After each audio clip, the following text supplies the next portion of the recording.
listening to The Starting Zone, a podcast about World of Warcraft and the people who play it.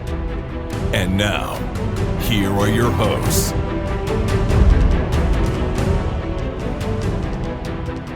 Well, hello and welcome to The Starting Zone, the podcast about World of Warcraft and people who play it. Today is May 24th, 2022, and my name is Spencer Downey. Thank you so much for listening and subscribing to the podcast. Jason, I am joined by you, as always, my faithful co-host and Indeed. Friend. How's it going?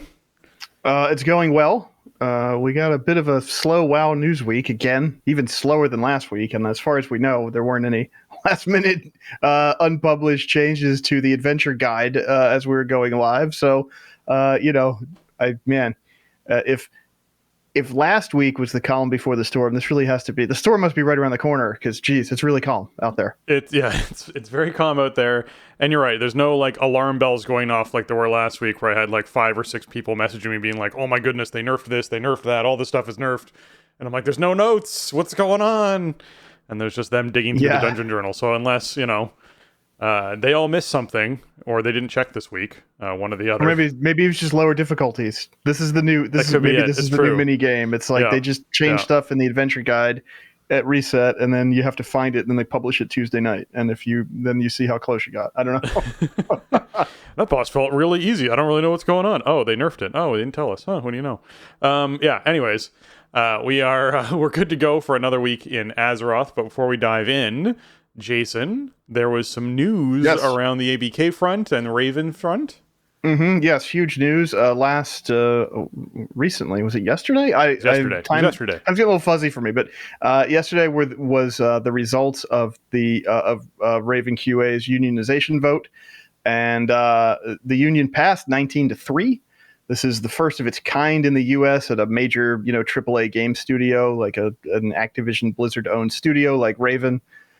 So this is huge. Congrats to them. And now the next step is going to be negotiating a contract, and that's going to be probably an arduous process because Raven and Activision Blizzard have not been very cooperative with this process, right? They didn't voluntarily recognize the union like they could have, and they forced the NLRB to get involved and to approve the election and to go through the whole process. So I don't suspect that a contract is going to be swiftly forthcoming or any kind of easy negotiation. But, this is a drop in a bucket, right? This is Raven QA is probably about like 30 people total at a studio of, 300 plus at a company of, thousands, 3,000 plus. I don't know how many current employees they have under the banner, but still it's, this could be a domino, maybe other, departments at other studios across the industry take a look at this and go, we could do this too. It's a great step for them. So hopefully the contract negotiations go, smoothly, and that they start building up a nice team over there and get some, get what they deserve for the work that they put into the games that we play. And hopefully this sends ripples out throughout the rest of the business. So congrats to them. And it's great to see how this came together. Yeah, I don't envy them as the Trailblazers at all. Yeah, that's true. It's tough. Yeah, it's really tough making a change like that. It's really tough, and that, as you said, that negotiation is going to be really hard to go through. But once this is one of those like you are the first stone falling into the pond. Hopefully, we see more ripples coming out from other gaming companies out there, and as you said, they can be sort of a trailblazer / leader in doing this sort of unionization and job security for the industry. All right, well, congrats to them. That's awesome. This past week in World of Warcraft, we had Mythic Jailer prog for me, which just meant that it was just lots and lots of Mythic Jailer prog. We're like 150 pulls into the boss now. We've probably, my guess, as I was saying, that our team, before we start pulling the last boss of a tier, always has everyone who wants to submit a guess on how many pulls it's going to take us, and it's Price is Right rules of, lowest without going over, or closest without going over, and I guessed 280, so we're still a ways off from my guess. That was my guess. But we saw phase 3 for the first time last night, which was great. So we've seen 51.8%, I think is what we've gotten to in phase 3. So that was cool. which, I guess is sort of, if you take my estimate, we're like right on track for that 280. We're at 150 pulls. We're seeing sub 50, Right. like right around 50%, seeing phase 3. I'm hoping this week is a big prog week. My objectives last week were to consistently be seeing phase 2 and be having really like a lot of consistency worked out in phase 2, so we're getting really close to phase 3. And we kind of got there. There's this thing. We raid Mondays to Thursdays. We do 3 hours each night, so it's a 12-hour raid week. And when we finish off Thursday in a really good spot and then go away for Friday, Saturday, Sunday, you never really know what you're getting back on Monday. Whether people are like recharged and focused and they're there, or whether they have like forgotten everything that they could have potentially known about this boss and are walking in totally, confused as to where they are on Monday. And I think we had a mixed bag on Monday, because we did see that prog happen in one of our polls, but we had, I think, out of like 20 something polls that we had, there were like 6 that were actually progression. So it's just one of those, right. Lots of early wipes, lots of rough patches. So yeah, a lot of my play last week in WoW was just Jailer and then doing my sort of Covenant loop stuff that I've been doing. So it's been not as busy a WoW week for me, but it's also been a very focused. We're in the final stretch. It's just exciting to be on the last boss, because you're there. You're like, it will happen sometime in the next month. Right. It's going to be dead, and you're going to be done prog. Like, it's going to happen. It's inevitable. So, and it is the last boss of the expansion. Like, yes, we have a new season coming, and there will be new wrinkles, but you're not going to be learning a brand new boss again in this expansion. Yeah, exactly. So there's something just exhilarating and exciting about that, which is cool. How about you? How was your past week? Well, raid was a little up and down. There was a lot of wiping in reclear attempts, and that's really starting to get old. I did sort of have some uncomfortable conversations this week and just let people know who weren't really fitting in, like, listen, this is not working out. Also, we haven't been having people like transfer to our server because it's dead and we're not sure how long we're going to stay on it if nothing changes. So it seems kind of cruel to ask people to spend money to come to our dead little server. But that also means that when we're doing things like Mythic Vigilant Guardian and Mythic Skolex Prog, at the moment, like, they can't come. So, I sort of use that as a way to couch some of these conversations. Like, listen, we're going to be doing a lot of Mythic anyway. I don't want to hold you back from, getting what you are looking for and maybe finding another team to run with. And, we can't bring you to these fights. And there are fit mismatches overall. So I felt good about that. I mean, I think it's good for team morale. You have some people who are kind of dragging the group down, just kind of consistently making mistakes, don't really have the attitude fit. I think that's the biggest thing, is like when people don't mesh with personalities, it just, it sets people up to have a not fun night of raiding, which then puts everybody in a bad mindset. Or not look forward to raiding, which means they then don't show up to raid, which is the other big issue, right? There's more people being like, maybe just not tonight. Maybe I'll just take tonight off. And you're like, Yeah, exactly. It's just that kind of adds up. So that was kind of, it was unfortunate. It had to be done. But we did end up, we cleared a little bit more cleanly than last week, at least, or the previous week, I guess. The extra 4 seconds on Anduin Blasphemy helped a lot. I think it saved us probably maybe 2 or 3 wipes on one poll, just because of people waiting till the absolute last second to pop. It felt a lot better. It's a very complex mechanic, and I think 12 seconds is just appropriate. I think 8 seconds is just too tight. So that was nice, at least. Lords of Dread is kind of also a sticking point. It's like, that's kind of the problem. We're doing these, the heroic skip / unlock, whatever you want to call it. So just Vigilant Guardian into Anduin, and then Ragalan and Lords. And like, Anduin can present a lot of wipes and Lords can present a lot of wipes. So that's just kind of frustrating. One thing we ended up doing on Wednesday, after we cleared up to Heroic Jailer, we ran out, reset the raid to normal mode, and had somebody grab an alt and just park it. We cleared the instance up to normal Jailer and then stopped. And so we have that ID. Like, we've only done Jailer on normal, I think, twice. So I want to have an ID there where we can just hop in, fight that boss. Everybody can see it. Like, I have people in my normal prog, my regular prog group, who've never even seen the fight, So I think having normal out there, even though it's been nerfed so heavily, it'll still be valuable to get some more time in the arena and just see what stuff looks like, and so we can work on it as we start moving towards heroic jailer prog there. The saving a reset thing is actually a really nice idea. We did that very early on, where we were saving resets that only had tier bosses in them. That's how we got a lot of our tier sets. So when we were like, okay, we're going to do our heroic clear for the week or our normal clear for the week, you'd go in and all the bosses that weren't tier bosses were dead, and we only had tier bosses alive, and you'd essentially just go around and kill all the tier bosses, then get out of the raid. And that made it way easier to get all the tier sets for all of our raiders. So that was huge. So I love the idea of saving resets. Yeah, if you're doing like multiple difficulties, it's a huge time saver. So I don't know how valuable it's ultimately going to be, but at least for the next couple of weeks, I like the idea of having it in our back pocket if we need it. We did one shot Mythic Vigilant Guardian, which was prog the prior week, so that was great. That fight is really cool. I like it so much better on Mythic. I think it's just more interactive and challenging and interesting. We got so close on Mythic Skolix. I think we had a 3 or 4% wipe. We were overhealing it badly though. And that was kind of the problem. I think we really need to 4-heal that fight. The timer is so tight on it. It is just straight up kill or be killed. And just with the attendance that I had on the night that we were looking at it, I didn't have a way to 4-heal that would preserve the important parts of my healing core.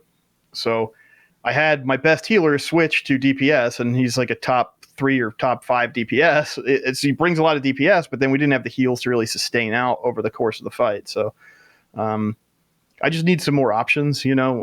Obviously we've had people, the patch, the season's been out long enough now. We've had, quite a few people cycle through and are kind of already done, or people had stuff going on and they weren't available, or other people are just not interested in doing Mythic, even though I think these first 2 bosses are honestly kind of gimmies if you're a decently well-practiced heroic team, which is kind of frustrating. But, I think we'll get it this week if we can just put it together. We do probably have a 2-night raid week coming up, so we need to focus in a little bit, but we don't have to re-clear normal bosses.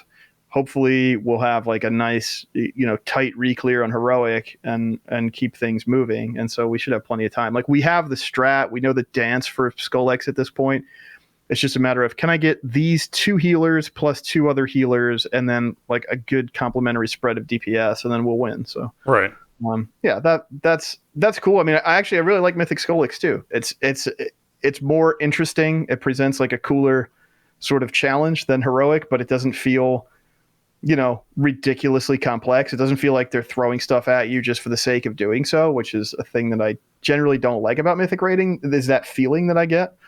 So that was pretty fun. It's a great early boss in that it's the same fight and mechanics repeated all the way through. You just do the same mechanics in a rotation all the way through, and there's no like B phase or whatever it is. Like it literally is just, this is what you do. And all that really changes significantly on Mythic is you need to sort of have a better idea of where you're moving in the room every time you're moving in the room. You sort of plan out that, hook shape. Well, for us, it's like a fish hook that we end up doing in the room every time we do it, so that you're not filling the entire room with puddles and badness, which I think is great. So it's a cool encounter on Mythic. I enjoy it. I think it's a great early boss. I think they did a good job. Yeah, and I always like kind of simple fights that just test you, and this boss hits tanks really hard. It might be the straight up like hardest hitting tank boss in the raid. Jailer is the hardest hitting tank boss.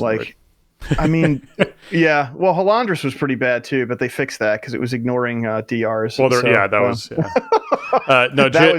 will. That is pretty hard. Jailer will unmitigated. If he just hits you when you don't have a mitigation up, hit you for over 150,000 damage. When you are mitigating, it's about 115k, 120k is just that is his melee attack. That is not like I'm doing an ability. That is a melee attack. His swing hits for that much. So tank health is literally spiking through that entire encounter. The thing that Skolix does twice in his combo hits for 140k or something. So that was resulting in some tank deaths, especially for my paladin buddy who I have spell reflect on a reasonably reliable cooldown timer, and I have a lot of absorbs and stuff, and it was a little more challenging for a paladin to eat that and keep rolling. So But I don't think that's going to hold us back. It's a fun fight. I think we'll get it this week. Other than that, I got my Mythic Plus rating up over 2,900, so I'm starting to pick off some of that low-hanging fruit. I still got some 15s and 16s on the board that need to get pushed up, but getting there little by little. And I finally, after 18 runs this season, I got a blood-spattered scale to drop out of the other side. It dropped on like a 19, so I got it to 272 after reset. I didn't have to stack up a group of all tanks and go do Mythic 0 and go kill Hakar.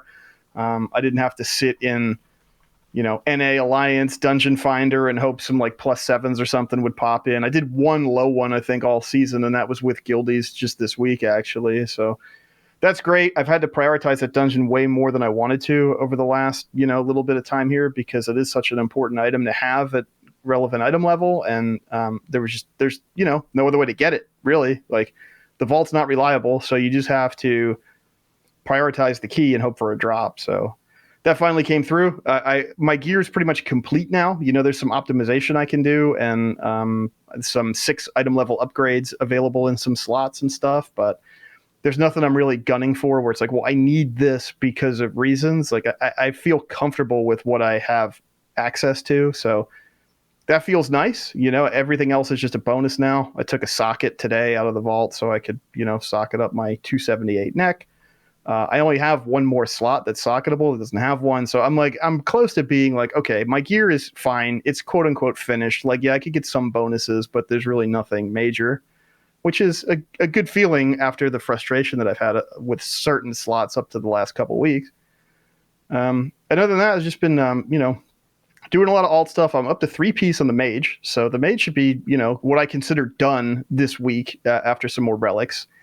And I ended up leveling the hunter. I think last week's show, I think I talked about how I just started the hunter. I think I got the hunter from level 51 to 60 in the last few days, got through the Zereth Mortis campaign, went and got the memory from Spires of Ascension, crafted the legendary that I'm playing Beast Mastery just because I like it. I know it's not good, but also my good hunter buddy mains Beastmaster exclusively, and he's pumping somehow, so he's my inspiration. But I really having a lot of fun with that variety, just mixing up playstyles, having different goals, finding different stuff to go do and acquire and check out, and how it mixes up how you play.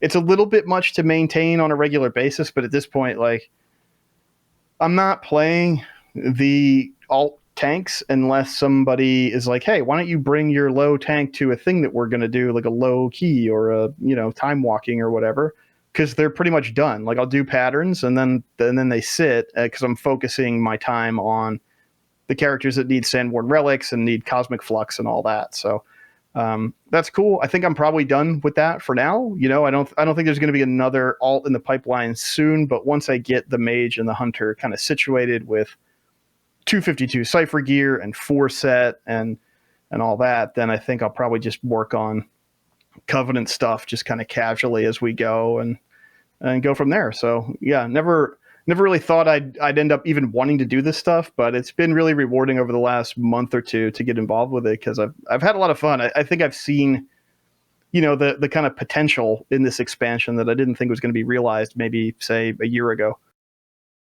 Yeah, it's pretty neat to start to sort of achieve those goals and get to that point. And I don't know, it's weird that the patches in this expansion have been so dramatic in that they have taken the expansion from, I really dislike this, I don't know if, how much time I want to spend doing this, to actually, there's something for me to do here, and this is kind of enjoyable, and I enjoy the loop now.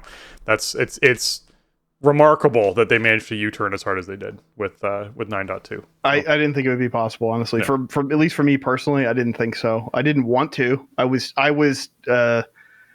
wasn't receptive to even the concept, right? I didn't right. want to put this kind of time into this expansion. I wanted to do other stuff, but I got into it. And I really saw what was cool about it, and it's just going to get better. We're just a little ways away here from 9.25, and that's going to really be the icing on the cake, I think. Yeah. All right. Well, with that, let's jump into what's going on this week in World of Warcraft.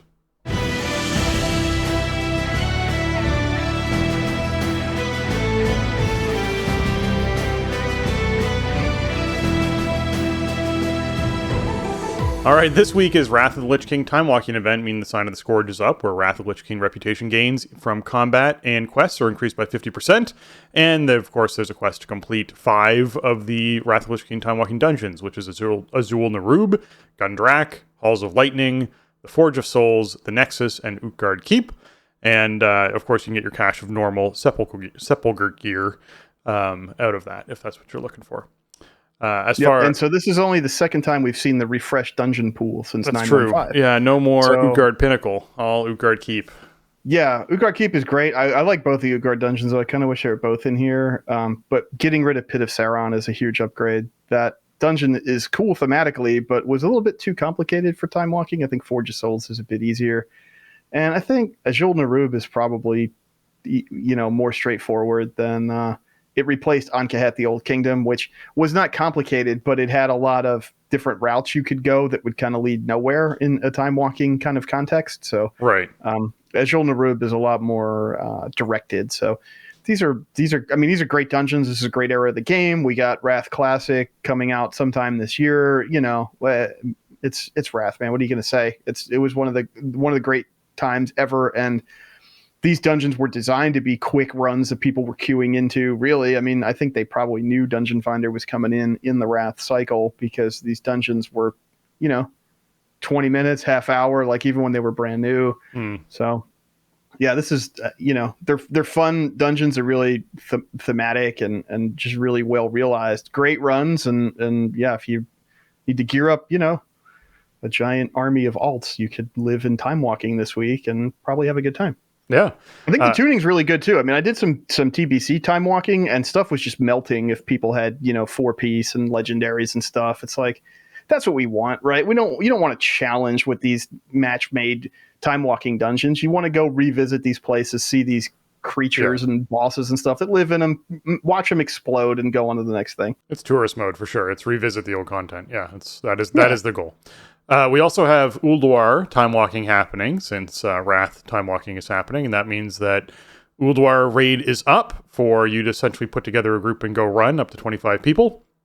You can get all the achievements that existed there. The 10 and 25s are sort of consolidated into one during time walking, and it drops 252 eye level gear. So, if you're looking to get some gear on a tune or alt, it's a good way to do that. There's a lot of loot out of there. You could probably get 3 or 4 or 5 drops at one run with the amount of bosses that you have to kill and space you have to cover. So it's certainly worth checking out. Definitely one of a lot of people's favorite. It's not one of my favorite raids, but a lot of people's favorite raid of all time is kicking back in there with Ulduar, with all the different spaces and biomes you can go and check out. So a lot of people love that. Cool healing mace out of there too, which is one of the first healing legendaries we saw. Pretty neat. Okay. As far as this week goes, though, you will want to go to your capital city, whether it's Stormwind or Orgrimmar, turn on your war mode, and then head to Oribos and pick up your A New Deal quest, which is the weekly war mode quest for Zereth Mortis. You have to have war mode on to find it. It's over by the PvP vendors, and then you go through the portal to Zereth Mortis, pick up the Patterns Within Patterns quest, go and do your route. That's going to help you get your weekly done, and that'll get you a whole bunch of honor reward, as well as, obviously, that cache much faster with Patterns Within Patterns. Dungeon quest-wise, we have Halls of Atonement and Necrotic Wake. Those are found in the basement of the inn inside Oribos. So if you go and head down to the basement of the inn, it's at the back of the inn. There's like a hallway that leads down. You can pick up these quests before you go out and run dungeons. And as far as PvP goes, we have arenas and arena skirmishes. So if you're at all into arenas, be sure you pick up these quests before you start running any arenas this week. Torghast-wise, it is Fractured Chambers and Soul Forges. There's no special event this week. But if you need either of those for achievements or a run or something, be sure you get in there and run your Torghast. Okay, weekly world bosses. We got Mortanus, the Bone Construct up in Maldraxxus. And what is he dropping as far as memories go, Jason? So your rogues, warriors, and monks want to make sure that you have killed Mortanus at some point in your Toons Shadowlands career. You got Guile Charm for rogues, Fujita for warriors, and Kiefer for monks.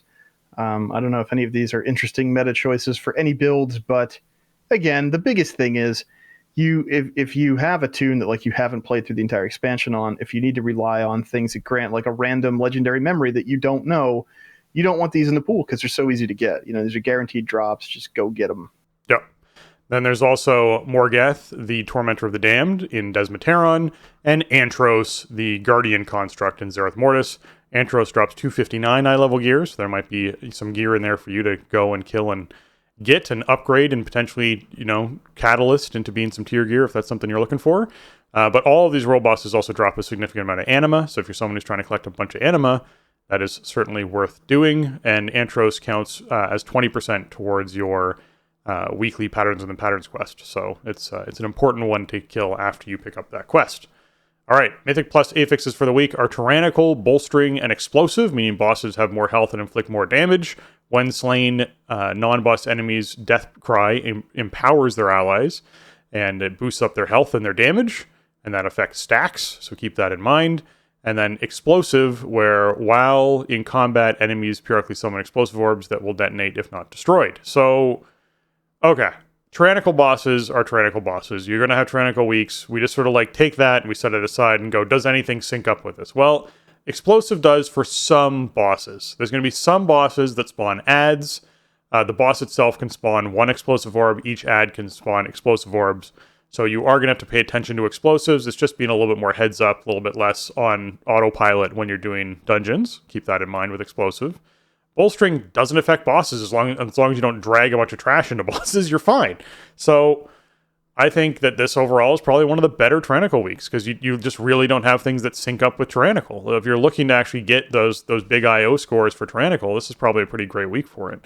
Bolstering itself does mean that trash you want to essentially AoE down consistently and then kill around all at the same time so that you don't have a build a boss happening where you're building up one ad to a ridiculous amount of health. I'm sort of thinking of the oozes and slimes before the first boss of Plaguefall, where if you pull that entire room of slimes and then get about 1 billion explosive orbs that spawn, and every time you kill a slime, you have a ton of bolstering ads that are being bolstered and getting bigger and bigger and bigger. You can end up with one giant slime that moves very fast, has a ton of health, one-shots people by the end of that. So it's just being aware of, it's bolstering explosive week. Okay, let's pull 5 at a time or 4 at a time as opposed to pulling the entire room. That's where you're going to get tripped up, is just being aware that, if you're going to do really big pulls, like the start of Halls of Atonement, where people usually pull the first 3 or 4 packs in Pop Heroism, not a good idea this week, simply because you're going to deal with a ton of explosive orbs. You got bolstering going on. Most likely it's better to slow and steady when it comes to trash this week. Make sure that you're, not over pulling, because the bosses are just a given with Tyrannical. You're not dealing with these other mechanics like Necrotic that's going to make bosses trickier and harder to deal with. So just, keep that in mind for the week. Yeah, it's a bit of a mixed bag. Bolstering, the good thing is, this does expire now, right? It's got a 20-second timer or something. It used to just be until combat ended one way or the other. Either you killed the thing or you wiped, or maybe you dropped combat via some means. So at least if you do have some big bolstering oopsie, you're not going to be completely punished, but you do want to avoid, stacking that up on a high health target as much as you possibly can.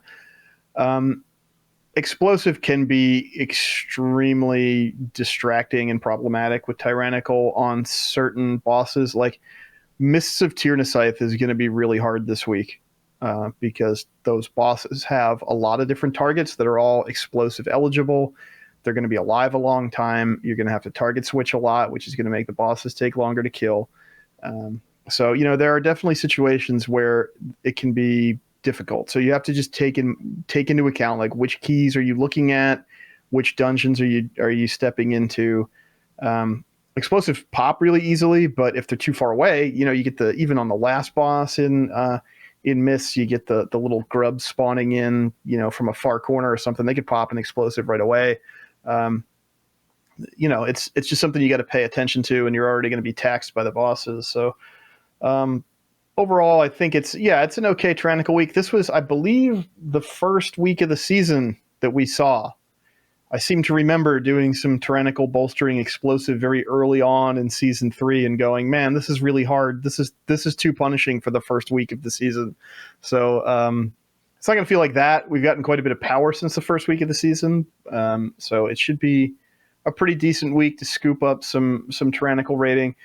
The annoying thing is, like you sort of alluded to, what you want to do on tyrannical weeks, because the bosses are going to take so long, is that you want to pull big to kind of even out your timer, right? You want to grab 2 or 3 packs at a time if you can, and it's doable this week, but it's very high risk, and it may not result in the time savings that you're looking for if you have wipes to explosives, or you have bolstered mobs that you just can't control and you're waiting for that bolstering to expire. Like, I don't know if that actually ended up saving you any time. So it's going to be, time management's going to be a bit tricky because of that. This isn't a week where it's like, well, it's tyrannical, so we just pull the entire instance. Like, you can, but it could be very punishing. So yeah, bit of a mixed bag overall, but I do have some tyrannical rating that I need to scoop up on my march to 3K. So I'll take whatever I can get. I mean, I think dungeons are certainly going to be timeable this week, especially I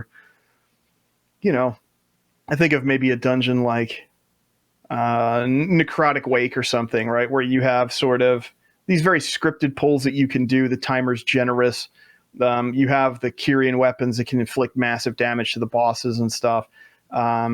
So you can, you have these kind of really orchestrated and easy strats that leave you plenty of time. Like, those dungeons are going to be timeable for sure this week. So, yeah, that's a good thing. That's what we like. We like to time dungeons, and yeah, I don't know. For me, it's a bit of a mixed bag, but I feel like this is more dungeon specific than a lot of other combos are. Like, some dungeons you're going to go, this week is so easy, and some dungeons you're going to go, what happened there? It felt like we were doing okay. Why did that go so poorly? Yeah, I don't disagree with what you're saying. Like, I do think it's an easier tyrannical week. There are going to be pain in the butt dungeons. There's good, like, yeah, there are some, like, maybe do a different key. Yeah, if you got a Mist or something, you got a Halls of Atonement, like, yeah, maybe go for something else that one of your buddies has kicking around. Yeah, tyrannical is tyrannical. It will always be tyrannical, and at some point you got to get your points in it. So this is a decent week to do that. It's not terrible for that. So check it out. All right, PvP Brawl this week is Temple of Hot Magoo. It's one of my favorites, where essentially it's Temple of Hot Magoo, only with modified rules, where you sort of hop in and you have really fast respawns. It's just a 5-second respawn timer, and you can sort of throw the orb around to friends, and it's just to me one of the more fun brawls. I honestly think this should be very similar to what the actual thing is. This is one of those cases to me where I'm like, oh, you know what? Temple of Hot Magoo should just be this. You should be able to throw the orb around. You should have a faster respawn, because after doing this place numerous times on rated BGs, I can tell you it snowballs hard in rated BGs, and it's hard to get back. It's hard to catch up again once it starts snowballing in one direction. I feel like this would help you sort of balance that out a bit more and have a little bit more control over it. The strategy I see the most is people just moving in a clockwise or counterclockwise rotation and just constantly moving. You pick up all 4 orbs, you just don't go in the middle, you just constantly move with all four orbs in a clockwise direction, and trying to stay away from the other team. The other team just chases you, and hopefully they have a rogue or a hunter or something that can just blow up someone who is carrying an orb, and then the team that's rotating just picks up that orb again and clusters back up and continues rotating. It's super uninteresting compared to what Hot Magoo is, where you can be throwing the orbs around from person to person, and there's a bit more like strategic play that can happen, I think, with that. The resurrection timer being longer means that once it starts snowballing in one direction, it's easier to come back with a shorter res timer. So I don't know, it's cool. It's definitely one worth checking out if you haven't checked it out. Yeah, it's there's potential for like trolling your friends with this. There's that too, and that can be fun. Yeah, it's just like super fast paced. If you like Hot Magoo, but it's not dangerous or fast paced enough, then this is the week to do the Brawl, I guess. Yeah. All right. Micro holiday. It is the Glowcap Festival, and it's running until May 27th, where you can head up to Sporagar and Zangarmarsh, one of my favorite zones of all time, and collect some rare mushrooms and help the Sporlings heal the Great Mushroom Fishu. You'll gain a bit of Sporagar reputation for helping them out. Yeah, it's a great way to sort of get this rep. It's also one of the very few I guess events at all that actually has a healing component, where if you're a healer, you can go in and just actually use your healing spells to complete the quest quickly. There aren't a lot of these in the game, so it's kind of neat when they do come around. And who doesn't want to, help Fishu out and yeah, it's cool. Like it's fun. I like it. It's a cool event. I like going to Zanger. Yeah, and it's one of the few micro holidays that you actually get something you can carry forward with you, because you can get Sporagar rep. So if you don't have, Exalted Sporagar rep or whatever on a tune, then you can go out and do this and get some, easily doing something different, a little change of pace. It's cute. It's a cool little event. This is one of the original micro holidays, I think. Yeah. But yeah, it's pretty unique in that. There's like sort of a healing. I don't know. It's not really a competition, but you could sort of, try to see how much healing you could do to it and stuff. And you can get a little actual benefit to your character from participating. So yeah, it's cool. Nice. Okay. Up next, we have some blue posts regarding the Enigma Crucible Arena from Bornak, which is saying, as previously mentioned, our initial intention was to release the Enigma Crucible with a unique mechanic, a central button that allowed players to manipulate the pillar configuration throughout a match. During implementation, we found some concerns like pathing and line of sight issues that could have sporadically affected players and some of their class abilities. So to provide the best experience and avoid potential frustrations, we've decided to go forward with the current version that is currently available on the 9.2.5 PTR, which has a single pillar configuration that remains locked throughout the match. We do not plan to pursue the initial version at this time. Thank you for understanding. We'll see you in the arena. So the biggest point here is the OG version with the button that you press, they're just totally tabling. It's not something that they're going to go back to. They are putting it on the back burner. They're not even they have taken this off the agenda. It is no longer a plan. Right. So yeah, it's something that they have an idea of, and it's going to sit on their idea board, and they're not working on it actively. So just keep that in mind. If you were looking forward to pressing the button on the arena, that is someday. Not something that's going to happen. So yeah, this is notable because the last time we talked about this, we knew that this was the idea, right? And this was supposed to be a 9.2, and they told us it wasn't going to make it, but they were trying to get it into a future content update. And so it showed up in 9.2.5 PTR, and then it disappeared, and then it came back, and they were like, okay, listen, here's what we're going to do.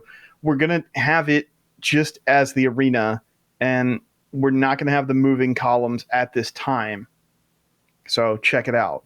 But then the update last week, the new information here is we do not plan to pursue the initial version at this time. So it sounds like it's just not ultimately going to be workable. Who knows? Maybe something similar lives one day as like a Brawl or something. But, when I initially heard this, my reaction was this doesn't sound like an arena. I don't think arena players want to deal with like movable terrain. You have enough unknown elements in arena play to begin with. You don't need the terrain shifting around on you while you conduct your arena battle. So right. No, to me, this is not surprising. I think it's probably ultimately not what arena players want, but it could be cool for something like a Brawl. To me, that's if they can develop the tech and make it work and make it fun, it'd be the perfect thing to build a Brawl around to me. So maybe we see this concept live again someday, but the Enigma Arena will just go into the game as the Crucible, and nothing will be moving around. You'll just be stabbing each other in it. Yeah. Okay, as far as 9.2.5 PTR goes, there's been a few developments, and one really critical, crucial development. First of all, the Mythic Plus affix is in. The Nathrezim Infiltrators are available with the Shrouded affix. It's going to be shrouded. And essentially, these infiltrators have disguised themselves among the enemies throughout the dungeon. Cartel Ta will reward you handsomely for assisting in their capture. And so this basically means that throughout the dungeon, you have these infiltrators, if you think of Lords of Dread, who sort of like turn into different bosses and joke around. If you watch them, there's actually quite a bit of funny stuff that happens. They're just hidden throughout the dungeon, and they're going to pop out, and they're going to be a mechanic you have to deal with. We'll highlight more of that when we get closer to Season 4, since a lot of this affix is still changing. However, we did get the new dungeon rotation announced, which is Streets of Wonder, Soleil's Gambit, Mechagon Junkyard, Mechagon Workshop, and Karazhan Lower and Karazhan Upper, along with the audience favorites, not our audience, but apparently the game's audience, Iron Docks and Grimrail Depot. So these are the two that people are going to be checking out. I feel like there was a lot of troll votes that went into these, but this is what we've ended up with. So quite a few. Yeah, I'm good with Iron Docks. I think Iron Docks is okay. Iron Docks is going to be interesting. I like it. I love Iron Docks as a dungeon thematically. I think it's one of the best dungeons maybe ever in terms of the story it tells as you go through, and it's got a lot of cool little moments. the routing is going to be weird for a Keystone, but they've shown like no hesitancy to rework stuff. I mean, look at Tazavesh. If they take a Tazavesh Streets approach to Iron Docks and give you sort of more delineated paths through that'd be like neat. a Mythic Plus dungeon, then I think it fits in there well. The thing with the Iron Stars might be a little tricky to figure out, like what do we do with this? Does this just go away or what? But I'm still waiting to see we pull the entire first room and drag it to the Iron Stars and then kill them all with an iron. Right. I'm waiting to see that. Yeah. Like I feel like maybe you just take the Gronlings out of there and take the Iron Stars out of there, and that's just the thing that you run through or something. But for Keystone purposes, it just doesn't seem like it works. But Grimrail Depot, I think, is a real bad fit here. I know it was the popular choice, but it's an interesting dungeon. It was never particularly fun to do when relevant in Warlords, and it doesn't seem like it has the structure to be a satisfying Keystone dungeon. I mean, again, they can rework it and they can change stuff so that isn't ultimately the case, but this is not what I wanted to see here. I think there were much better choices in the pool in terms of what would be like fun to play. And this is going to be months of this showing up in your pool of Keystones. And you're going to be maybe not thrilled about that. That might be not the one that you want to do, but you're going to need rating from it and all that if you're participating in the system. So yeah, I mean, we saw it coming, right? Grimrail Depot was immediately out to like a huge lead, and we were talking about it in the show, going like, what are you all doing? Why are you voting for this dungeon? This isn't like an MDI thing that we're trying to torture the best players in the world with for a weekend. Like, this is our next season of Keystones. We don't want to do Grimrail Depot, and here it is. Yeah. The one question I'll have about this, because we're talking about Warlords, where is my time walking Blackrock Foundry? I would like a time walking Hans and Franz fight, please and thank you. I would too, but it's not its turn. We need time walking Throne of Thunder first. I know. You're trying to jump. I'm trying to jump the gun. It's just I'm really excited. I had a whole conversation about Hans and Franz this past week, and it's just one of those fights that lives in my brain and will live in my brain for a long time, because I think it's a great encounter.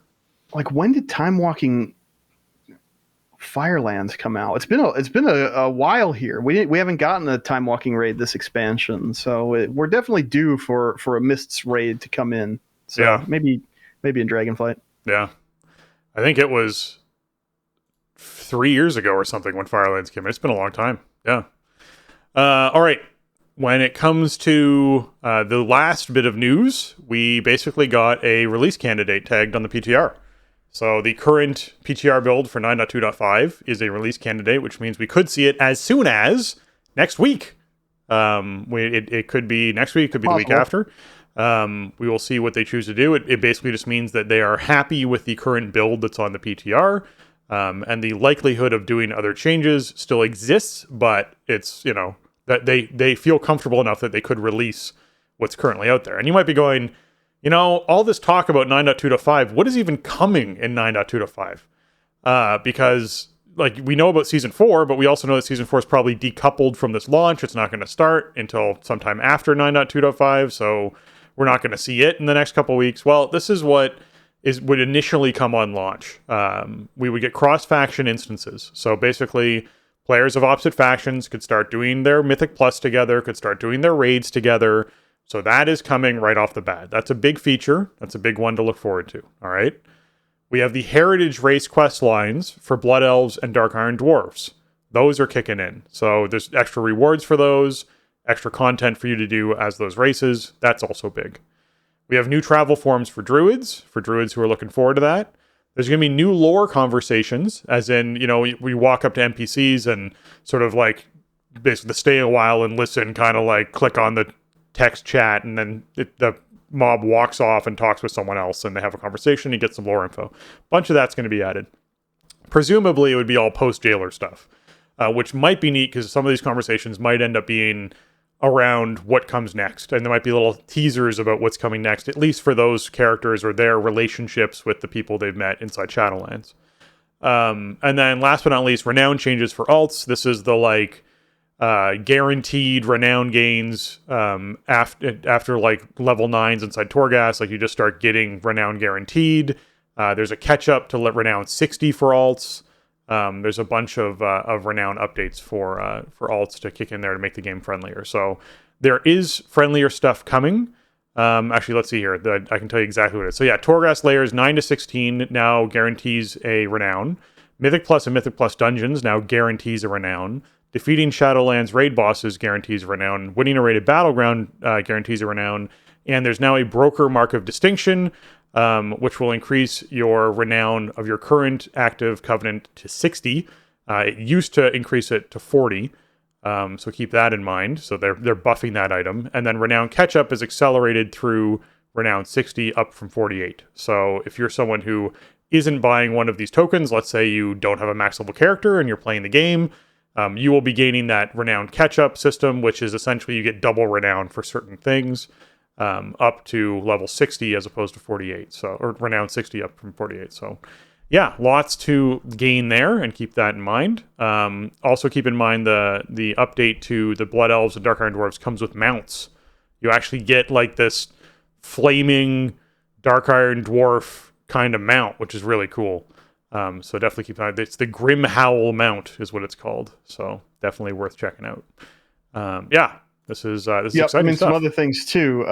Don't forget the legendary crafting change is coming. Oh yeah, that's right. So you only need to craft 3 items per rank to skill up instead of 15 items per rank. So you can max out your legendaries, switch stuff around, build whatever you want to build. It's not going to break the bank. You know, I'm really looking forward to that because I have all these new alts.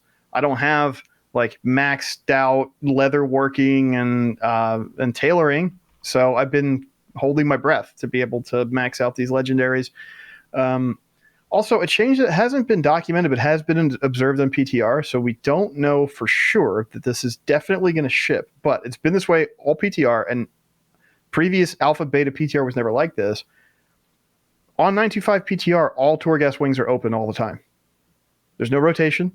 So if you need a memory from a specific wing of Torghast, it will be available. If you are farming achievements in there for flawless runs or whatever, you don't have to wait for the rotation. That's a huge quality of life change, especially as people rotate through different characters and stuff. So a lot of really great stuff coming in this patch. It's subtle, you know, it's not a huge like content bomb where it's like, oh, there's a whole bunch of new stuff I need to go do. But yeah, the Renown 60 thing is great. Like I'm definitely going to put that to use to max out covenants, more than one covenant per character, because it'll make it so simple to just breeze through that early Renown. Yeah, these are great changes. Some of the stuff I wish had been in the game with 9.2 or had been able to be hot fixed, because these are they're subtle, but for really, invested players, I think they pay a lot of dividends. They make the game so much more flexible even than it is right now. So obviously the cross-faction instances are the big sort of crown jewel feature of this patch, but yeah, there's a lot of great stuff coming, and I'm a bit surprised to see a release candidate, as of, I think the build that got pushed last night or whatever was the one that was tagged as a release candidate. Doesn't necessarily mean it's coming out next week. I've kind of thought that June 14th was probably a likely release date, so it might be a little bit earlier than that, though. A lot of times, release candidates will live on PTR for like 2 resets of the live servers and then get pushed. So we might be looking at, early June instead of mid-June, maybe June 7th or something. I don't think that's out of the question. I mean, we got a release candidate sitting there. Probably not next week. I mean, we've got a holiday weekend in the U.S. and all that. I don't think they're going to have everybody come back from the holiday to do, a patch deployment. But, maybe it's a little bit earlier than I was thinking. And, just great news. I can't wait. Just bring it on. Yeah, the other thing we don't know if it's coming in Season 4 or not is they are adding weapons, Cypher weapons equipment to hopefully that'll be in the patch, because that's a bit glaring on a lot of my characters are like 245 plus item level with like 226 weapons. Yeah, because there's no easy source from the zone, and that's all I'm doing on them, Yeah, and then there's a lot of mysterious stuff, which obviously we'll report on later, where people are like, hey, on the PTR, this is different than this other thing. Like, there's stables inside of Stormwind and Orgrimmar. We don't know what they're going to be used for. We don't know if they're used for anything, or if it's just an aesthetic change, but there's some little aesthetics that have been sort of tweaked and changed inside some of the major cities, so we'll obviously talk more about that. when we get closer to it. But in the end, there's enough coming in 9.2.5 to get excited for it. So I'm pumped about that. It is going to be an update. It's going to feel, I think, a lot more like a quality of life update than a content update. A lot of the 0.5 patches tend to be. So I think the quality of life is going to be worth checking out and worth, getting in there and enjoying. So yeah, looking forward to that. Okay. Sort of the meat of today's episode is a community council post about encounter design and people who are deaf or people who have accessibility issues. And this is from Zacho, the lead encounter designer. And basically, Zacho just gets into detail as to when they're designing encounters, whether it's boss encounters in general, things they consider and things they take note of when they're designing them. Now, Jason, I know for myself, I don't 100% agree that this is the way I feel that they design these encounters, the way they describe stuff. But we'll dig into that in a little bit. But, okay, I'm going to read this first. First off, I'd like to thank you for taking the time to write up really excellent feedback here. Our team fully supports the sentiment that accessibility is not a concern for those with not just a concern for those with disabilities, and that efforts to improve accessibility make the game better for everyone.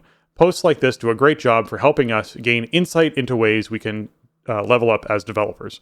So just so you're aware, I'm going to link to the actual post. So if you want to go back and read the initial post, you can. And that'll be in the show notes if you want to check that out. Okay. While I can't provide a definitive answer to all of your points, I'd like to share some insight into how we think about and approach these problems, as well as some things we've either already done or are considering that may help. So collaborative randomness. This is a cool term and I like it, but I want to expand a bit and talk about even more factors that we think about when determining if a mechanic is appropriate to ask players to do on a given difficulty, such as how complex is this mechanic? How much affordance does this mechanic have? Basically, a function of how clear it is plus how much time you're given to react. And how severe is the punishment for failure? And is it as binary or granular? So is it like live and die, or is it you fail, but you don't necessarily wipe the raid or die as a character? It just makes things more challenging for your team or for yourself. Okay. Let's talk about these three things first before we dive deeper into this. They give some examples. They go, Denathrius, for example, Smoldering Ire, which was the orbs you had to absorb on Denathrius, is low complexity. It's high affordance, meaning it's pretty clear what you need to do, and you have time to do it. And it isn't an instant wipe. It's a granular situation where if you soak 80% of the orb, and there's 20% left, most likely you're not going to wipe the raid and die. You're just going to take a big hit. Okay, that's one of the examples they sort of give.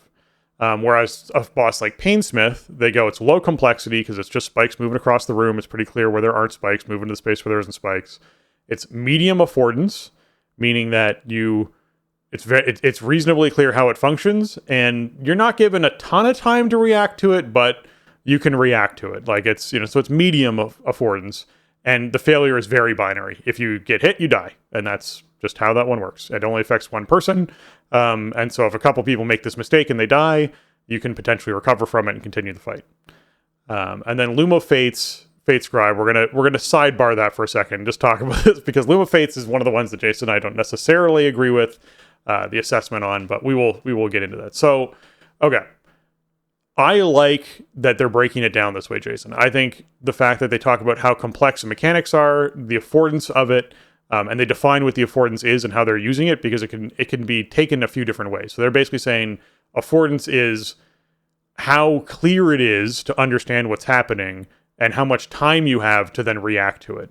There's certainly a lot of mechanics in World of Warcraft that have very low affordance or very high affordance, in the sense that you have tons of time to move out of that swirly. You can finish your cast and get out of that swirly and you're still fine. Or, no, the moment you see it, you have to move. And that is sort of what they're talking about as far as affordance goes. And then how severe the punishment is always something to consider. And I sort of look at a boss like Halandris and go, oh, so that was a boss that was like at the total, apex of the spectrum of something that's complex, something that is incredibly punishing, But it's very binary. You screw up, you just wipe the whole raid. And the affordance is also, not something you have a lot of. It's when you see something, you see a beam, you have to move it immediately. When you see a bomb, you have to address that, bomb immediately. You have to be constantly paying attention to it. There's just a lot of high affordance kind of situation, low affordance kind of situations there. So do you think this is like a good way to sort of break this down initially, Jason, as far as what they're getting at? Yeah, I'm not sure if this really reads super clearly to people that like don't think about game design on this level. Right. I think people mostly just think of it on a continuum of like easy to difficult. Yeah, right? Sure. Sure. It's obviously that's not like encounters are not that kind of one dimensional there's a lot of different stuff they throw at us in encounters to make them, interesting, interactive, challenging, whatever. But I think most players just kind of experience it on that sort of spectrum. So, it's interesting to get like a look at how they sort of think about these things. And, I do think that it just if you start thinking about it in terms of like, you think about a mechanic in these terms of things like complexity, affordance, and like failure conditions, you start applying that to some bosses and you go, how did this make it off the design whiteboard and into the game like the way it came out, right? That's where my brain kind of immediately goes because, like you really don't want stuff that generally is high complexity, low affordance, and with, multiple, potentially multiple failure conditions like, binary and granular failure conditions or stuff like that. And we've seen fights like that even recently. So it is, I think it definitely sets a stage for the discussion. I don't necessarily disagree, as from a player perspective with what Zako's saying here about how these particular fights are laid out. I think they're decent examples and sort of like, it's funny because I think Denathrius is not a fight I liked very much. I feel like it was too punishing in too many regards, and you never felt good as you kind of powered up through it. I think Painsmith is one of the best fights of this expansion, and also a fight that felt better as you powered up through it and killed it faster for the most part. And I think Fate Scribe is an example of a fight that has such a cool design sort of hook, like concept, but just was always a pain in the ass to have to, re-clear every week. Like it was one of the ones I would dread as a raid leader. Like, okay, who's going to make the terrible mistake that results in the unrecoverable, situation this time, this pull, this week, whatever. Fate Scribe was the one boss that my raid team decided to ignore existed when I was working through it. We'd be doing re-clears and they're like, do we have to do Fate Scribe? Let's not do Fate Scribe. Beyond a certain point, you don't have to. And most of the loot wasn't very attractive. So I guess that's maybe one way to do it. You just stash it in the corner and say, here, you don't have to kill this once you have the unlock. And, we're going to put not great loot on it. That's a design choice as well, right? Just as much as whatever the boss does, that's a design choice. Yeah. I in general, I don't like what I consider gimmicky fights like Fate Scribe, which I guess in this case you could consider high complexity, right? Like that's gimmicky and high complexity are not necessarily interchangeable, but they might, gimmickry might be an indicator of high complexity, right? So I think there's something cool about the design space of Fate Scribe, like the whole idea of it is kind of cool, but I'm not sure it really works very well for WoW's purposes, as a player. Yeah, so Fate Scribe, in this, they describe as high complexity, high affordance, failure is binary, and instantly wipes the raid. The high affordance, I feel, is accurate on LFR, normal, heroic difficulties. On Mythic, if you don't start moving while the rings are spinning towards the rune that you're assigned to, you do not make it in time to potentially push that ring all the way around. And there's a lot of that. This sort of digs into the other factor for me of these individual. I'd love to see what the board looked like for a boss like Fate Scribe of all of the mechanics, because there's a huge list of mechanics on this boss, but all the mechanics and how they overlap.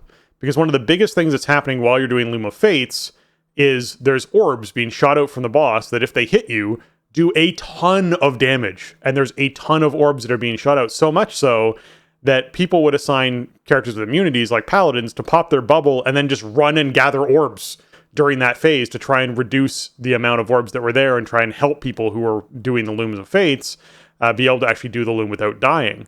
And the runes itself, when you stepped off of them, would either continue moving slightly and then stop. There's like a momentum mechanic they tried to add to the loom itself.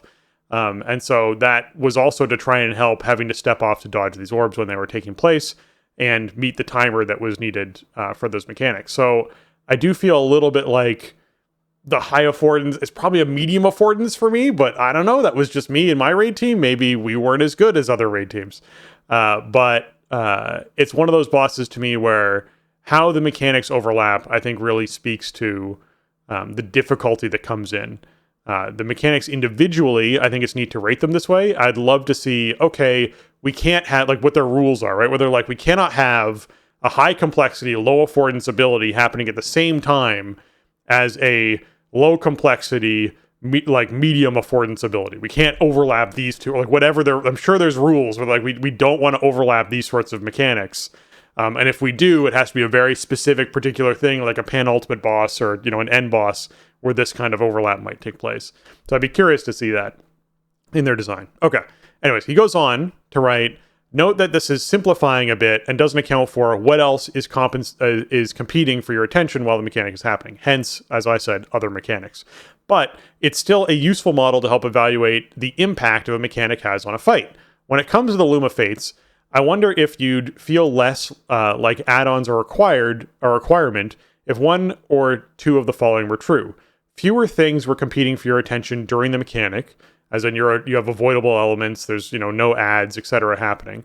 If they didn't have the orbs, if they didn't have ads, they didn't have whatever. Or more granular penalty for failure, as in like a single mistake resulted in a survivable with all of your raid CDs level of damage, as opposed to a wipe. Ultimately, what I'm getting at here is that high complexity is a design space that allows us to do some pretty cool and thematic stuff. And I'd like to find ways for us to continue doing things in this space while keeping them accessible. To be clear, we make high complexity mechanics not because we feel pressure to keep up with add-ons, but because doing so allows us to create more unique bosses. And so I love the point that they're making here of we don't look at, oh, well, you know what? These add-ons are getting so strong, we better make a more challenging boss that these add-ons, struggle with, or people have to try and reinvent add-ons or make add-ons to try and deal with the complexity of this. Not looking at it from that perspective at all. They're looking at it as, what would be a really cool mechanic for this boss? Well, Anduin's a priest, so let's, have Anduin do this blasphemy thing where he makes some people light and some people dark, and they have to collide together to try and remove this debuff from themselves. And then it's about how much affordance is there as far as how much time do you want to give people to do it. The most recent nerf that took place increased the affordance of the fight, meaning that additional 4 seconds for people to be able to meet up with each other and remove that debuff. And I think that's a great way to sort of look at boss design, is coming at it from we just want to make really cool bosses that are really fun to do. We don't really want to consider add-ons when it comes to this kind of stuff. But the rest of this post does start to dig into add-ons and some of the problems that pops up with fight design when it comes to those things, because they talk a bit about hidden information. And I think hidden visual information is a really critical thing to look at in these situations. That most of the time when I feel like, hey, you know what? I feel like an add-on is necessary to do this boss. I feel like if I didn't have this add-on, the biggest one I always harken back to is Ashara, Queen Ashara. The intermission phase where you had to find your partner, match up really, really, really quickly. There was add-ons that helped us manage that and do that properly. I don't know how you would have, I still don't to this day know how you would have done that with no add-ons inside of the time limit, like with the affordance that they'd given to be able to do that mechanic. It was, in my opinion, probably medium complexity, because it's pretty, you look at your debuffs, you know which debuff you have, you need to go find your friends. So it's not like it's super hard to do, but it has so low affordance to be able to do that in that it becomes a very difficult fight. And it's not a binary fail. It's not binary failure, it's granular failure, because the more you screw up, the bigger the debuff gets. But it edges on Mythic towards being a binary failure, because if you get too many stacks, you do just kind of die very quickly. So it is granular though, but that's one of those fights to me that I sort of look at and go, I don't know how I would have ever done this without add-ons. If I did not have weak auras helping me do this, I don't know how I would have ever done that encounter. And I would love to see, and I talked about Jason, I talked about this with Jason before the show, that after a certain amount of kills, I don't care if it's 200 kills or maybe the next raid tier comes out, whatever it is, they released a kill video of the internal testers killing this boss without add-ons, without voice chat, without anything, because that's essentially the situation that you need to project to your player base. You need to sort of say, okay, when we're designing fights, we're designing them around the fact that people might not be able to have voice chat as an accessibility feature for their gaming. It might be that they have to type everything they need to do. People might not have this add-on that would makes this mechanic super easy. So when they're testing them, they tell us at least that they test them with 0 add-ons and no voice, and they just basically go at it the way the game is designed to be able to go at it. And I would love to see these teams kill these bosses, because some of them are super struggle. And, how Lords of Dread, as an example, is a boss that you could do with just typing everything and communicating, okay, we went into the phase where they inhabit, the Lords of Dread inhabit players, and everyone types out who they can see, and then someone assesses that list and communicates back, or everyone somehow assesses that list and communicates to kill the correct targets within that time limit that you have, the 20-second, 30-second time limit that you have to do that. Would be something I wouldn't mind seeing how they solved that problem, right? Because the internal testers had to solve that problem, whether that was they were just all very, very, very good players and were able to see inside raid chat when everyone typed something out, the same name popped up a certain amount of times, and they were able to just go, okay, that name popped up 3 times, we're killing that person. Or that it was something where they had one main raid lead who essentially could parse all the information from 20 people or 20 plus people inside heroic and normal difficulties, typing out names inside chat, and in their brain parse how many names showed up how many times, and then type out those names so that everyone saw those names, and then kill those 2 players within that 20-second, 30-second limit, right? That to me is something I would visually like to see at some point, because it's challenging. It's a super challenge. And when you get into Mythic difficulty fights, which, again, should be accessible, it's pretty extreme what we're looking at for some of these fights. So I like that they start to address some of that in this next part. Jason, you want to mention anything about this yet? Yeah, I mean, this is maybe kind of stepping on like Zako's post here, sure, but I just find it a little bit hard to swallow that like you tested Lords of Dread internally without add-ons or voice chat and went, yeah, ship it on normal difficulty and up. The window is so tight. I mean, I guess the one thing that they did on that better than Fate Scribe is you don't, if you've lined all up the rest of your timing, you don't have the distractions that like Fate Scribe, for example, presented. You might have an ad that's like on its way to death. You might have some green slimes out or something. But if you're doing the fight right, you're focused on that, the infiltration phase, whatever. I can't remember what the mechanic is called at the moment. But, that's a plus.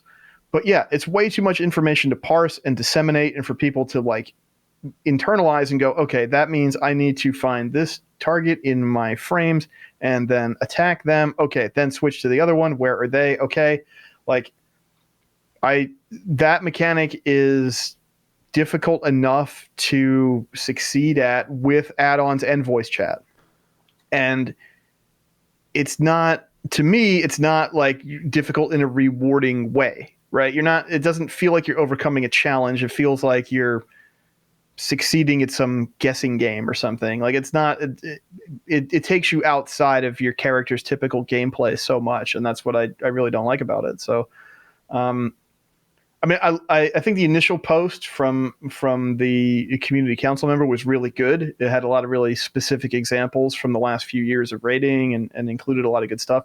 I think Zako's response is mostly pretty good, and it's interesting to get some insight into how they think about these things. But when I read the section about like we think it's good because we tested it this way and we thought it was shippable. Like, that just makes me a little nervous. Like, these are most of the fights mentioned in these posts are like some of my biggest headaches with the game over the last, 5 years or something. Right, so like, I think maybe they need some different perspectives internally as to like how a fight feels in these contexts, with resources that are not unlimited, right? Like you don't have like every add-on in existence. You don't have voice chat. It's the game has to present this information to players and let them interact with it. Like, that should be the design goal ultimately. Is not like, I don't understand how that Lords of Dread mechanic is supposed to work from a design standpoint.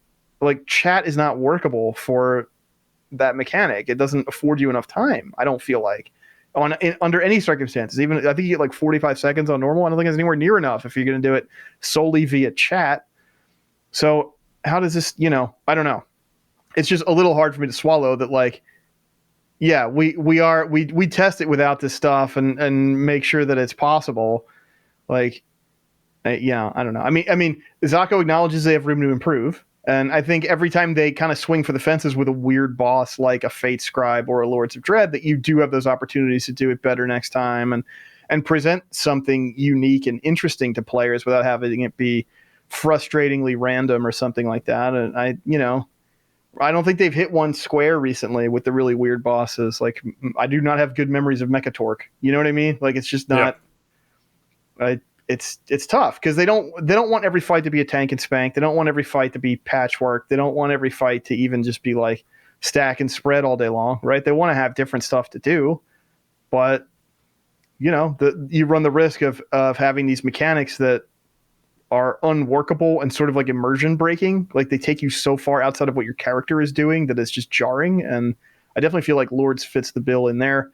So I don't know. Like, I don't want them to not try to do stuff that they think is cool. I want them to try to design cool fights, but I also think that, like, when you come up with something like a Lords of Dread mechanic where a select group of the raid can see particular players, see information on players that other players can't see, and then you go to lengths to make it not friendly to add-ons to like call out targets and stuff like that. I just don't understand that necessarily. Like, players have the option not to run the add-ons, I guess, if they want like a more organic type of experience with overcoming the mechanic, but I feel like they're too heavy. Like, you obviously want me to do this fight this specific way, right? How else am I supposed to do it? I'm not going to sit here and type to, 25 other people in my raid and wait for them to all type back. So you want me to go outside of the game client as you shipped it in order to overcome the mechanic. Well, I guess voice chat's in the client, but you know what I mean. Yeah. You want me to go outside the bounds of the encounter itself in order to solve the problem, and I don't think that's fair. I think if you're asking me to do that, then leave my add-ons alone, I guess. And I'm not trying to be Mr. Sour Grapes here, and I think most fights don't fall into this trap, but I do think they let themselves have like one fight per raid tier where they just really go wacky, and I just feel like it usually doesn't work out. Yeah, it usually creates a situation like we've seen with Fate Scribe, like we've seen with Lords of Dread, that where it feels like if you don't have add-ons, I can't fathom how you'd actually kill the boss. I agree with you that I don't want them not to have fun. I don't want them to not explore new creative design avenues to do things. I just think it's really important, and this is what sort of the initial user gets at inside their post, that they are considering the accessibility when they're designing these fights of, is this fight actually doable for players who are playing this content without voice activity, without an add-on, without something like that. Like, the add-on that we use right now for Lords of Dread, the moment we enter that phase, it turns off all friendly nameplates and basically allows you to click on a vote button over top of someone's head to vote on that player. Maybe that's something Blizzard should have just incorporated into the encounter as part of the encounter.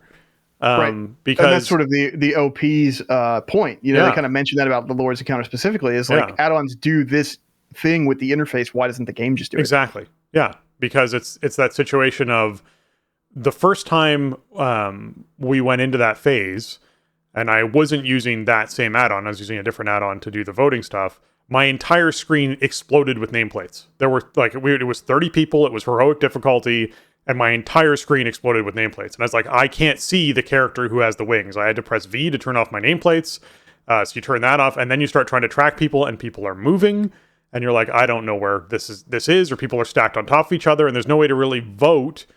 You have to actually click on the person individually who you see have wings, see what their picture says inside of the nameplate, not nameplate, but the character that you've targeted, your targeting frame, and say their name based off of that, and then click on the next one, say their name. So for me, even if I'd done the fight 30, 40, 50 times on heroic to sort of get comfortable with that mechanic when we're talking about multiple pulls and progressing this boss.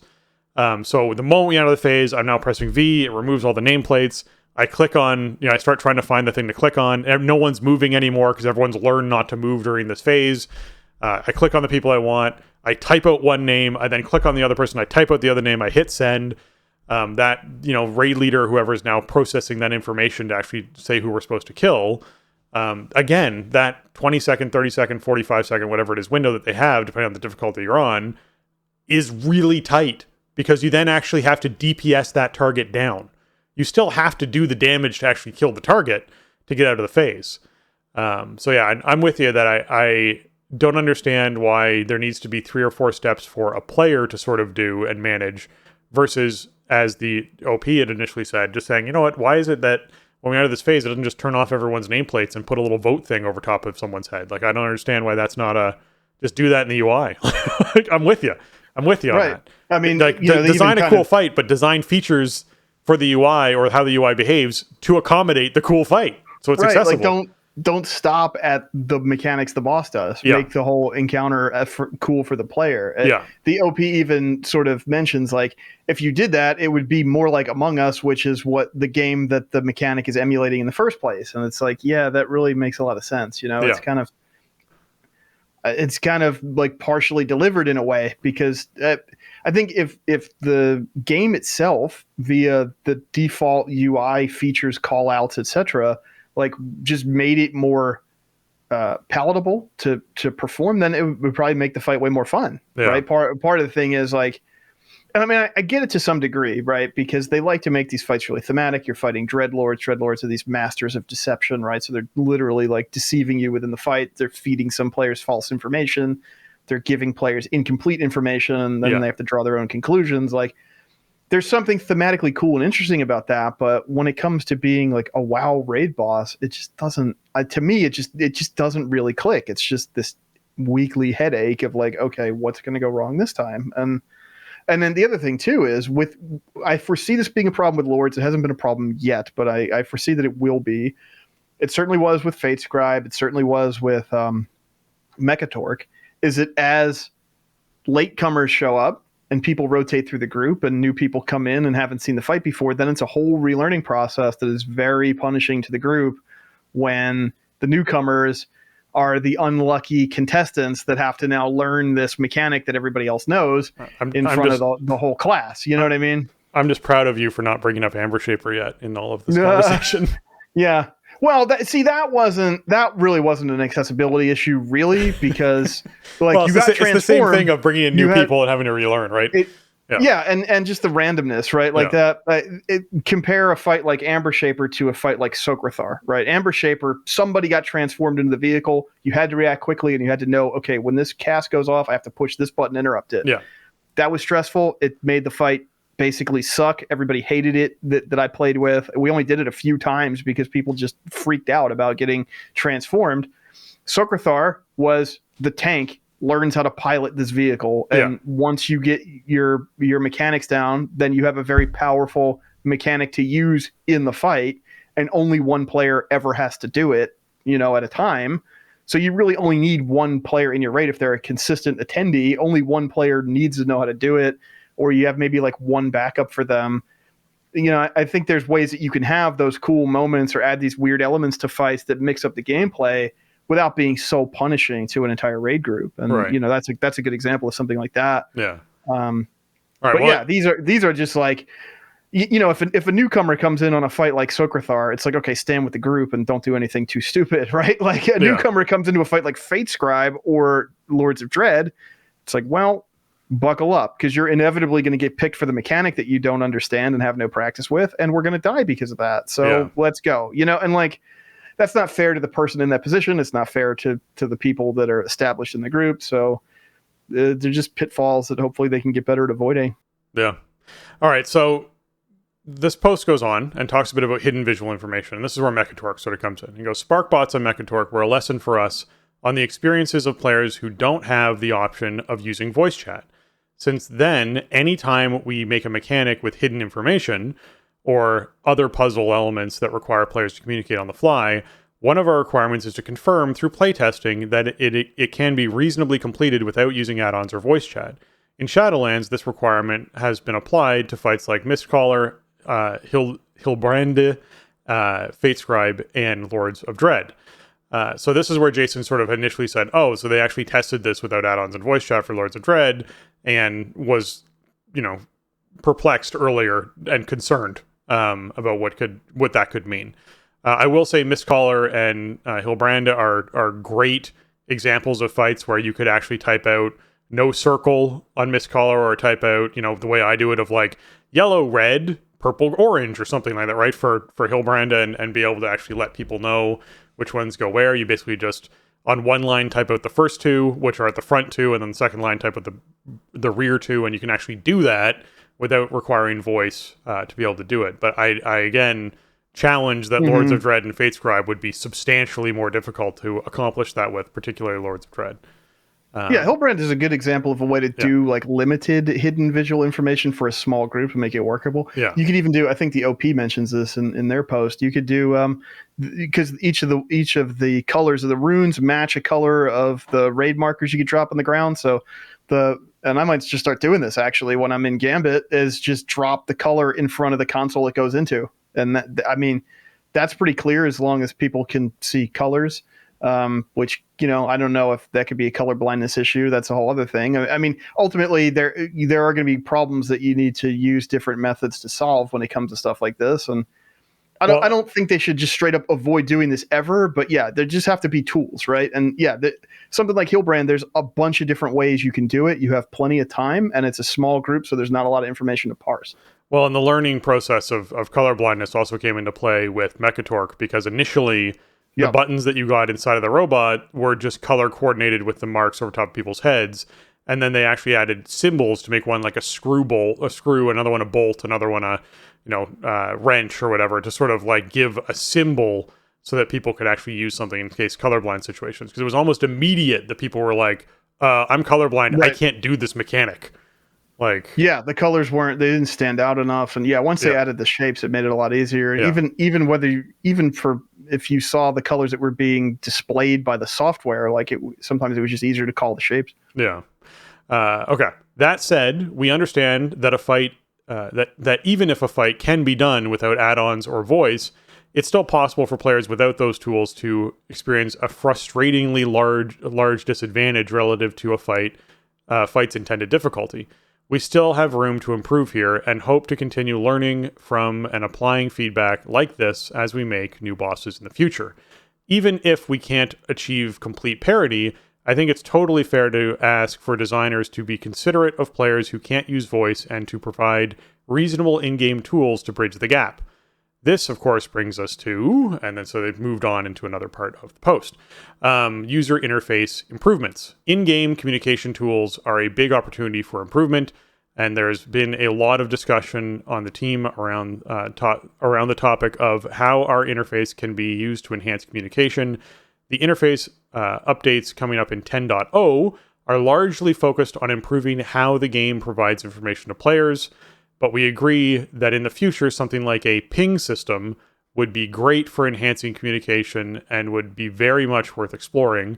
Thank you again for sharing your thoughts and helping us make our game more accessible for everyone. Yeah, overall, I think it's a great post. I think there's some things in there that we don't necessarily agree with. I do feel like had this post been accompanied with, here's our testing team doing Lords of Dread in a totally silent room while they were playing on computers without add-ons. I'd be like, okay, this is what I want to see. All in their separate homes, playing environments, whatever. With exactly, no, yeah. That to me would be an interesting thing to sort of witness along with it, because that would have certainly helped with, okay, I can see what their solve was to this critical problem that I think a lot of people experience. And it might have been that they put 500 pulls into the boss. I don't know. Like, we don't know what it took internally to actually kill the boss.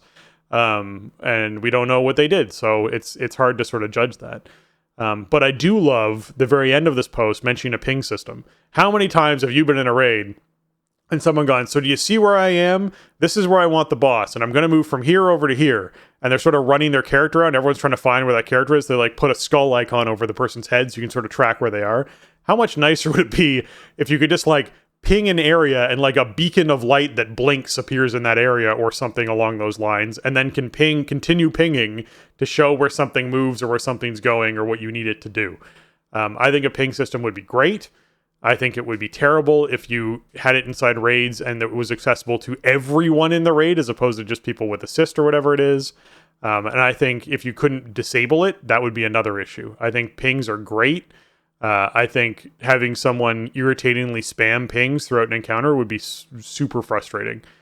So I think there should be something like a hotkey, like my V that turns off health bars, to turn off the pings if you want to turn off pings inside of a game. I know even games like League of Legends and whatnot have a way of muting individual players' pings so you just don't see them ever, which I think is also very much appreciated when someone's spamming something. So yeah. Well, I mean, you can already solve for that in WoW, because you could just make it a function that raid leaders and assistants can do. That's what I'm saying. As long as it's that way. Yeah, I think it would be. I think it would be the same as raid, target markers or raid markers if they had something like that. I mean, pinging in WoW's 3D space might be a little weird, because I'm not sure how much the game really would understand what exactly you were trying to do. But maybe I think if they could figure out a way to make it happen, or even like a it's the same tech as dropping a marker, I would assume, right? Because when you drop a marker, it attaches itself to the ground when you're dropping it. So I assume a ping would work a similar way. It would just have a different visual. You could have it hotkeyed. It wouldn't stay permanently. It wouldn't move your markers around where someone's like, I want to show this. Oh, well, now all of our markers are messed up. Let's reset our markers properly. Yeah. Yeah. Or even like a quick, like a canned kind of like chat wheel thing or something like a lot of games have. That could work maybe. Like I'm, stack on me or whatever. Stuff like that could be interesting. That way. Yep. Yeah. I think those are ways you could make that stuff more like in the player's hands than just having players rely on add-ons. Like the player decides when that happens, right? So that could be a way to go. Like there's definitely potential there. It's the question of like some of the stuff in WoW is creaky. Like how is it going to work all together? I don't know, but yeah, I'm glad that they're thinking about it, and this is part of the conversation that they're having with players, because I think there is definitely opportunity here. Yeah, I agree. Okay, folks, with that, we're going to play a quick sounder for our patrons, and we'll be right back. Hi, everyone. I'd like to take a moment to thank our patrons. They contribute a ton to our show and help us to improve on the content we create.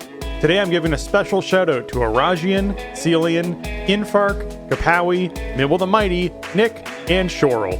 Thank you. This sounder is for you.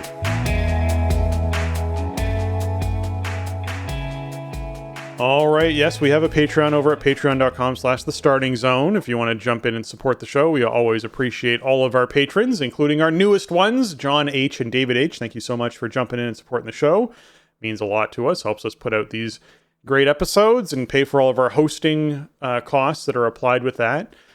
So thank you very much. And thank you to all of our patrons who participated in our May patron episode 520, that took place on May 20th, which was 520, which I loved that coincidence that happened. It was excellent. I'm glad it worked out that way, especially after we totally did it. that on purpose, right? Yeah. We'll go with that. Yeah, sure. Planned. So it was a great episode to chat. We had lots of questions that were written in. Got to work our way through them. So if you haven't checked out 520, feel free to. But yeah, thanks again to all of our patrons. We love doing the show, and we are so happy that you are willing to support us. Yeah, welcome aboard new patrons as well. Great to have you with us, and yeah, thanks everybody who sent in questions and discussion topics for the May episode. And yeah, we'll be back. Next month we'll get something on the schedule, and who knows? By then we'll probably have 925 out in the wild. Maybe we'll even have some Dragonflight Alpha by then. Who knows? I think anything is possible at this moment. It feels like a moment of possibility right now. Yeah, so, yeah. But yeah, thanks patrons for making it happen for us, and we appreciate you. And yeah, we'll talk to you soon. And if you folks have enjoyed this episode of The Starting Zone, consider heading over to your iTunes, your Apple Podcasts, and leaving us that 5-star review. It's another great way to support the show. Really helps us out, boosts us up those charts, helps more people find the show. And we got a review that came in here from Skip Mage from Australia, entitled Actually Best WoW Podcast. Recently came across this show. In the last 4 episodes I've listened to, it's helped me get back into WoW after having a massive break. Good job, boys. Keep it up.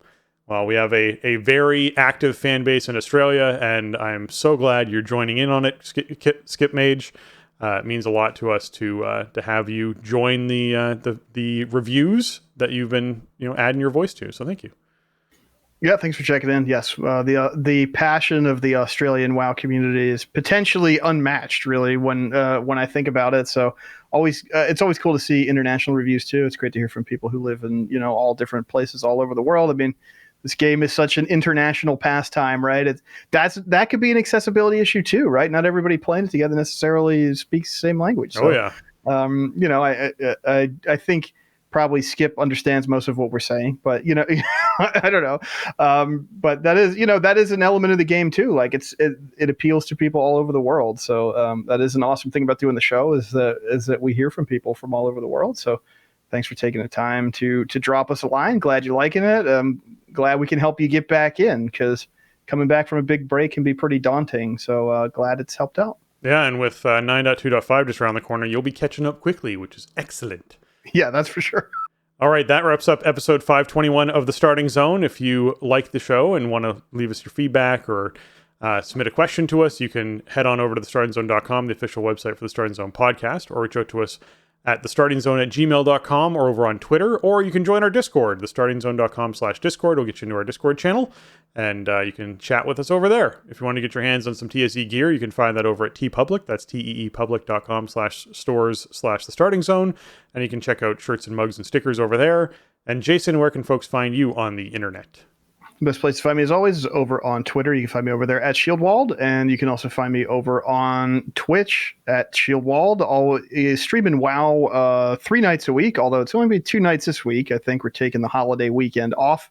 So Tuesday and Wednesday, 7:30 Eastern, we'll get it going. Doing raids and keystones and probably hanging out and zipping around Zareth Mortis on one of many different characters. So come check it out. Yeah. If you're trying to find me, you can find me over on Twitter at Spencer_Downey or over on Twitch at twitch.tv/SpencerHD. I've been streaming Mondays through Thursdays doing Jailer Prog, and I'll continue doing that till we get the kill, which is going to be great. And then I've also been occasionally doing Friday night stream stuff with the guys. We sort of get together and play some video games. We were playing V Rising this past week, which we just got absolutely hooked into. It's super addictive and fun to play. So that's been another great game that's out there to check out. All right, Jason.